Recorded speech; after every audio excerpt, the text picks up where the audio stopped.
A story that most of the world was tuning into this weekend. The underwater volcano eruption, which puts several countries on high alert for tsunamis. Australia and New Zealand are working to get emergency relief aid to Tonga after tsunami waves devastated parts of the country over the weekend. There's very limited, if any, information coming from some of Tonga's islands. Clouds of ash blanketed the region for miles, making recovery efforts challenging.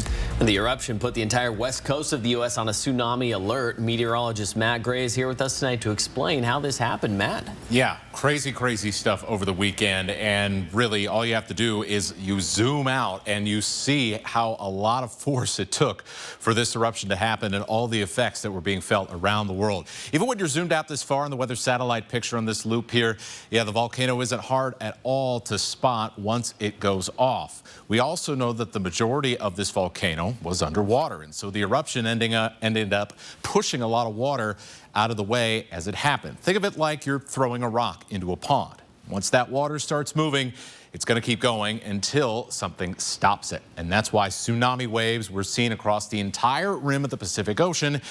It wasn't just water, though, that was moving out of the way during the blast. The atmosphere did too. I'm going to show you this loop for a couple of times and pay attention to this side here.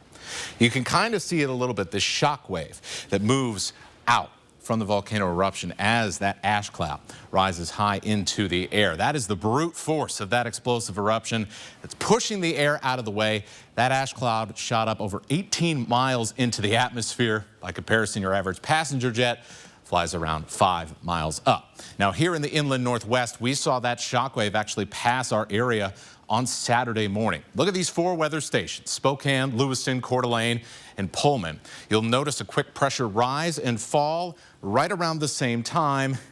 That is that shockwave from the volcano eruption, moving at over 700 miles an hour as it passes. Now, let's fast forward to the next morning. We actually see the same type of pattern here. This is Spokane, this is Coeur d'Alene. Why? Well, this is the other side of the shock wave. It came all the way around the planet and came from the opposite direction to pass over us. And in fact, some weather stations in the UK are still seeing multiple shock waves passing around the planet still as that energy dissipates. Both of these waves were picked up by volcano monitoring stations as well in the Cascades. Now, tonight after the football game, I'm going to show you some of the similarities between the Tonga volcano and our volcanoes here in the Northwest. Matt, thank you.